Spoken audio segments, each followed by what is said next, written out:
Friends, இன்றைக்கி உங்களை அம்மு கிச்சனுக்கு உங்களை வர வைக்கிறேன். இன்றைக்கி நம்ம நாட்டுக்கோழி குழம்பு வைக்க போகிறேன்.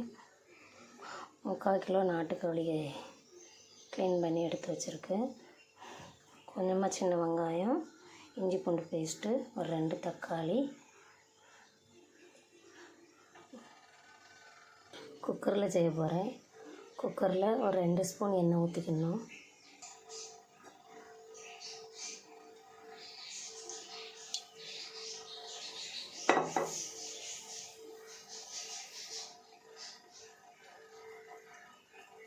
எண்ணெய் காஞ்சதும் பட்டை, கிராம்பு, ஒரு 3 கிராம்பு, ஏலக்காய், பிரிஞ்சி இலை ஒரு 2. அடுத்து நம்ம இது வச்சுருக்கிற சின்ன வெங்காயம், அடுத்து க்ளீன் பண்ணி வச்சுருக்கிற சின்ன வெங்காயத்தை போட்டு நல்லா வதங்கணும். ஃப்ளேவருக்கு ஒரே ஒரு பச்சை மிளகாய் ஆட் பண்ணிக்கலாம்.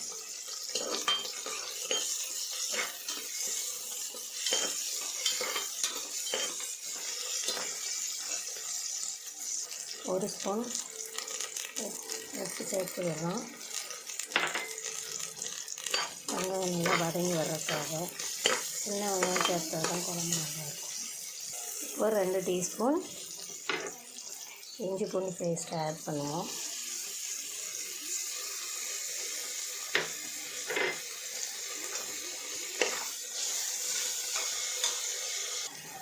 நல்லா பச்சை வாசம் போகிற அளவுக்கு நல்லா கிளறி விடணும்.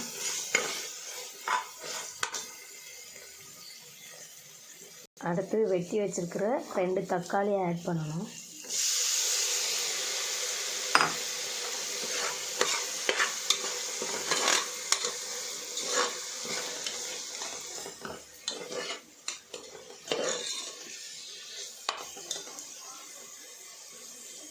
தக்காளி கொஞ்சம் மேஷ் ஆன பிறகு நம்ம க்ளீன் பண்ணி வச்சுருக்கிற நாட்டுக்கோழி கறியை இதில் ஆட் பண்ணி நல்லா எண்ணெயில் வதக்கி விடணும்.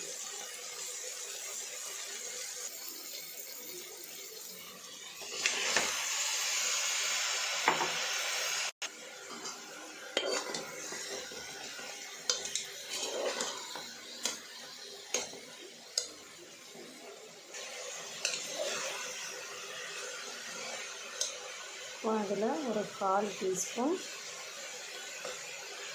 மஞ்சப்பொடி, ஒரு 2 ஸ்பூன் வத்தப்பொடி,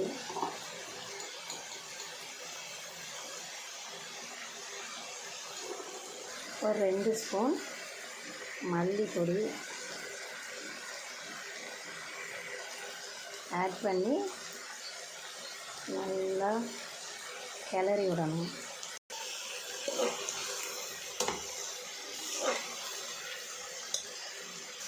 மிளகுத்தூள் ஒரு 1/2 டீஸ்பூன் போடணும். போட்டு எல்லாம் நல்லா கிளறி விட்டு குழம்புக்கு தேவையான அளவு தண்ணி ஊற்றணும். நான் இப்போ ஒரு சின்ன டம்ளருக்கு 1 டம்ளர் அளவு தண்ணி ஊற்றுறேன். தேவையான அளவு தண்ணி ஊற்றி இப்போ குக்கரை மூடி ஒரு 6-7 விசில் வரதட்டுக்கு நம்ம வேக வைக்கலாம். ஜாரில் கொஞ்சமாக சின்ன வெங்காயம், ஒரு சின்ன ஸ்பூனு சீரகம், தேங்காய் ஒரு 2 கை நிறையா, ஏற்கனவே மிளகுத்தூள் சேர்த்துருக்கோம். இப்போ கொஞ்சமாக மிளகு, இது எல்லாத்தையும் நல்லா ஃபைன் பேஸ்ட்டாக அரைச்சிட்டு வந்துடலாம். அரைச்ச விழுது கூட ஒரு ஸ்பூன் கசகசா போட்டுக்கணும். போட்டு நல்லா ஃபைன் பேஸ்ட்டாக அரைக்கணும். இப்போ 6-7 விசில் முடிஞ்சிருச்சு. இப்போ நம்ம குக்கரை ஓப்பன் பண்ணி நம்ம அரைச்சி வச்சுருக்க தேங்காய் விழுதை சேர்க்கலாம். பாருங்கள் எவ்வளோ அழகாக வந்திருக்கு. இப்போ நம்ம அரைச்ச தேங்காவை சேர்க்கலாம். தேங்காய் விழுதை சேர்த்து நல்லா கிளறி விடணும்.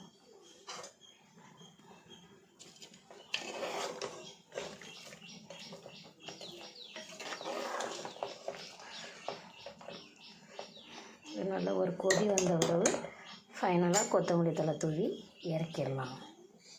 இப்போ குழம்புக்கு தேவையான அளவு உப்பு ஆட் பண்ணிக்கலாம். ஏற்கனவே கொஞ்சம் போட்டிருக்கோம்.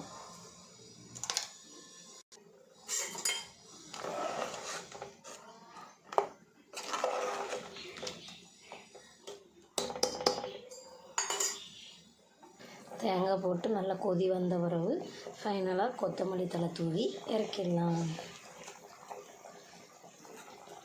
சுவையான நாட்டுக்கோழி குழம்பு ரெடி.